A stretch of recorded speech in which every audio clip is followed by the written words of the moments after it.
Let's fill out the New Hampshire ATV bill of sale together and do it in a way that holds up when it's time to register the ATV and transfer the title. Start at the top with the date of sale. Then the seller's details. In our example, that's Anna Baker with her address, phone, and email. Then the buyer's, Ben Carter, with the same. 2 quick habits. Enter each name exactly as it appears on that person's ID and on the title. A nickname or a typo can stall the transfer later. And don't leave a line blank. If something doesn't apply, write NA.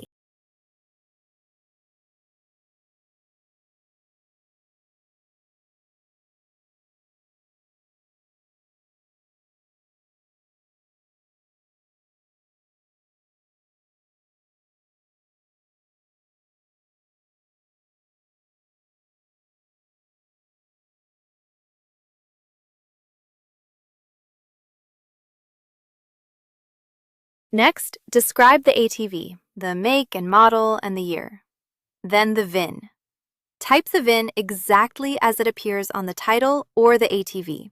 A single wrong character can hold up the transfer. Now the sale price, in our example, $8,500, paid all at once, by check, with taxes included. Write the real price. Lowballing it to shave the sales tax can come back as back taxes and penalties, and it leaves the buyer with weaker proof of what they actually paid. Now the signatures. The seller and the buyer each print their name, sign, and date. This form also has witness lines and a notary block. Use them only if your state requires it, or add a witness for extra proof. Then make 2 copies. Each side keeps a signed one.